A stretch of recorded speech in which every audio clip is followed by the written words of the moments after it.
mailbox myths. You had an opportunity that had bipartisanship.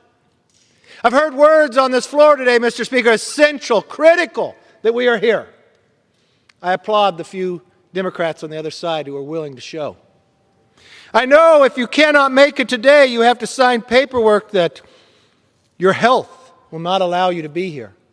And the Speaker is bringing us back on a Saturday because it's so critical to be here right now, this moment, in this time. But 1/3 on the other side either thinks otherwise. Now let's go through some of the myths versus facts. Myth number 1, the Postal Service is being sabotaged. The Postal Service is properly funded for the election and beyond. We've said it many times here, it's funded completely through August 2021. That's according to the Postal Service. The Postal Service has long-term challenges, but they predate anything about this administration. It isn't being sabotaged.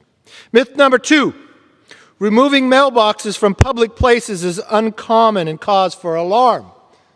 This is shocking. We got Country Western Stars putting this up on Instagram. We need to rush back here on Saturday.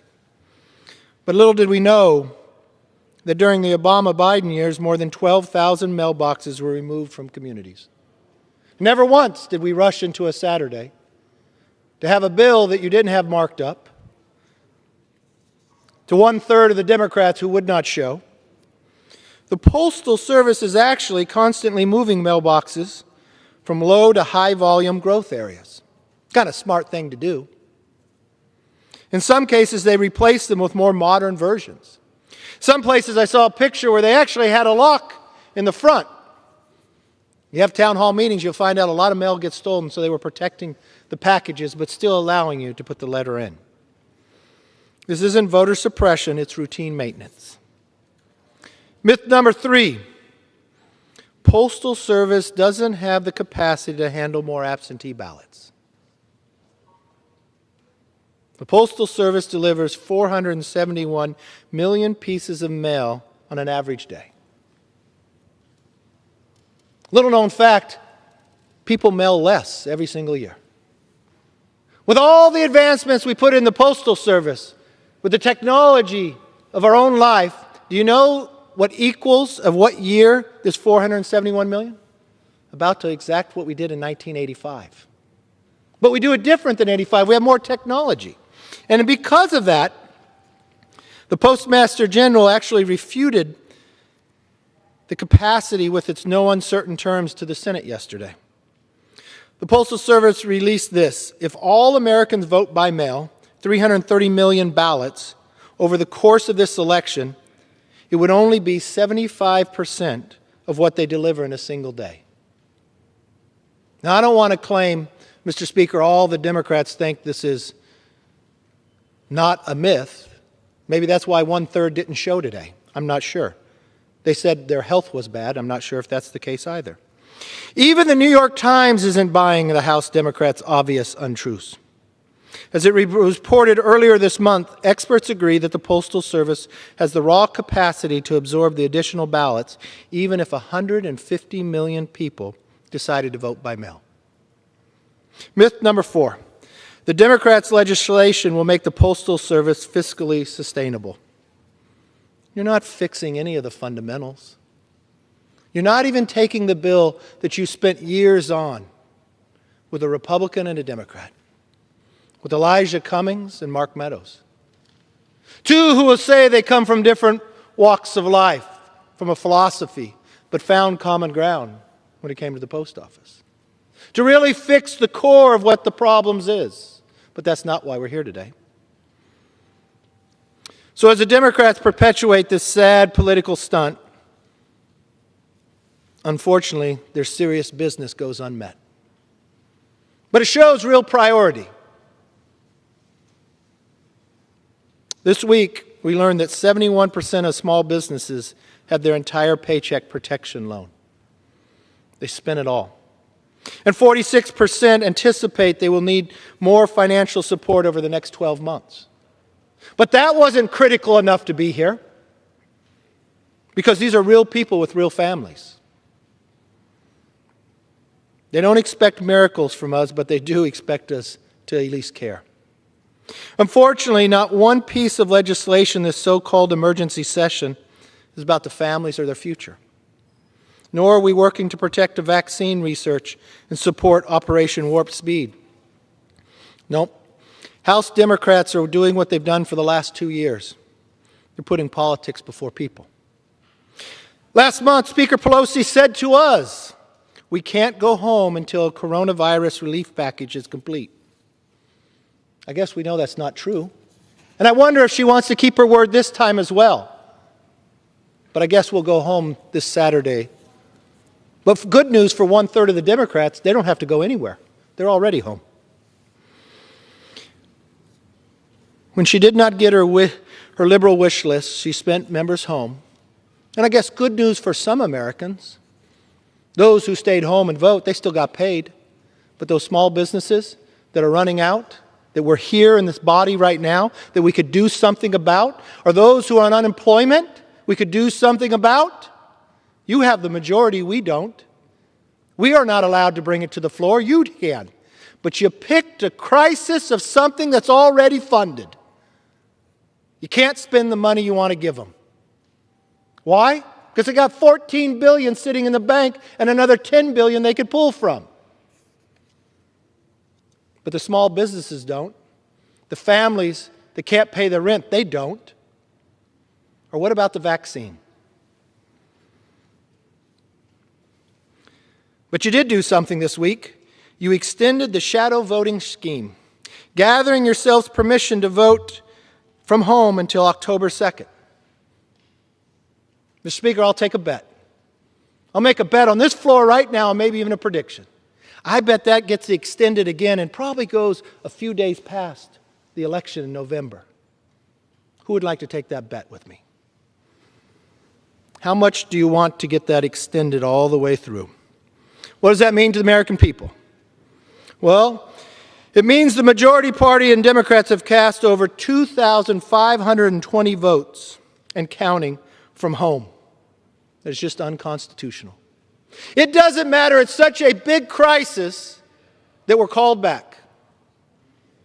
There's plenty of room on the floor on the other side. It means a Democrat member can dial in from his boat to vote. I'm not making that up. That actually happened. It means another Democrat can play hooky to go to watch a space shuttle launch that isn't even in his own district. It means Democrats collect paycheck while the hardworking taxpayers have to pay for their vacation.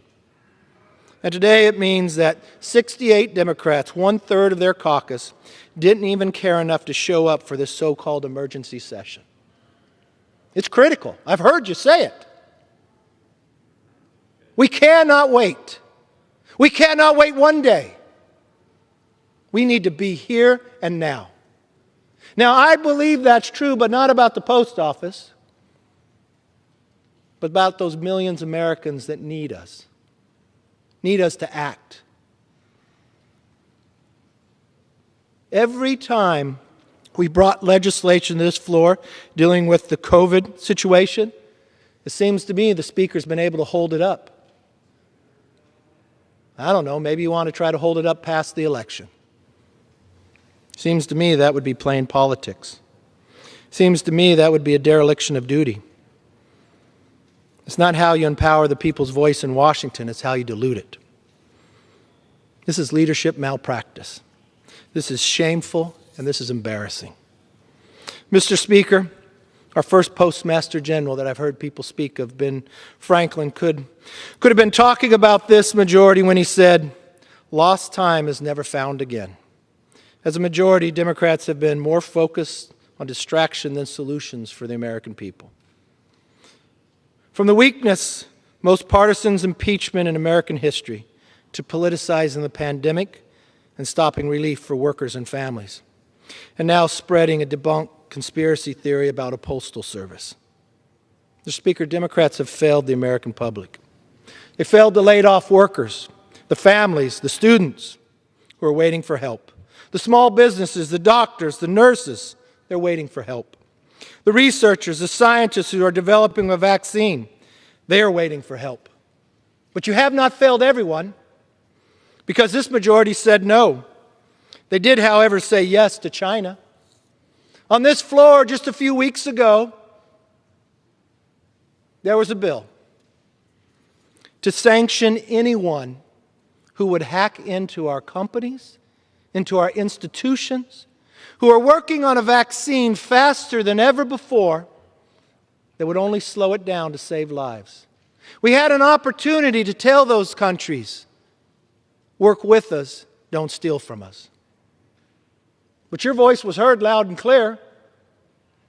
All the Democrats showed up that day. More than 2/3 of you voted no on the same day that it was reported that 2 Chinese were hacking into our vaccine. That's what you said. I heard the majority leader said it was an MTR. Yes, it was. Why was it MTR? Because you don't give us an amendment. Why was it MTR? Because it was the moment of the time. It was essential. It was critical. It was reported on that day. You could act that day. The country needed us to act. But you said no. You stood up for the Chinese that day. I do not know what the Chinese Communist Party has on the Democrats, Mr. Speaker, but it must be powerful. It must be so powerful. I know there's bills in the Senate that have passed that would hold them accountable, but they can't come to the floor. I've read the reports from the FBI that they're playing in this campaign, that they do have a person they want to win and put a new person in office. But that's not critical to you. It is critical that we come today to provide $25 billion to an organization that Republicans and Democrats that are the commissioners said they do not need. Why do they not need it? Because they look at their own bank account and realize they have $14 billion. They do not need because in the CARES Act we gave them another $10 billion to sit there. They do not need because they said they could deliver every piece of mail, that it would be only 75% of what they do in a single day. But Mr. Speaker, I do not want to say all the Democrats feel that way, because 1/3 of them didn't show up for work today, even though their own leader, the Speaker, said they needed to come. Even though when we passed on this floor something different than we haven't done in more than 230 years to let somebody stay home, be on a boat, call in, and still get paid, said you could not do that. You could only do it if your health was at need.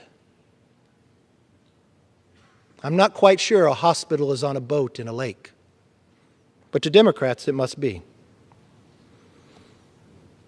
They won't vote on a bill that I propose to sanction Chinese affiliate hackers who attack our vaccine research. I'm not sure that's partisan. I thought that was pure American. They won't help working Americans. They won't help protect our vaccines. But yes, they stood that day proudly in supporting of the Chinese Communist Party. I'm sorry, Mr. Speaker. America is too great for a vision so small with our challenges before us. We showed up. But you know why we showed up? We showed up for the small businesses. We showed up for those who are unemployed. We showed up for those school districts that want to find a way to open safely. We showed up for the doctors, the nurses. I know. When I look up on the board, there'll be a lot of Democrat votes. I don't know where those 1/3 are. Maybe they're on the boat. Maybe they're watching a spaceship. I'm not sure. Maybe some are watching Oprah. But one thing I do know, it's essential that we're here. But we should be here for other reasons. We should be here for the reasons that the American public expect us to. Mr. Speaker, we can do so much better. This country needs us. We should rise to the occasion, not fall for a vision so small as what I see today. I yield back. Members are reminded to address the remarks to the chair. The gentleman reserves. The gentlewoman from New York is recognized. I now yield 1 minute or as much time as he may consume to the distinguished Majority Leader, Congressman Steny Hoyer from Maryland. I thank the gentleman gentlelady recognized.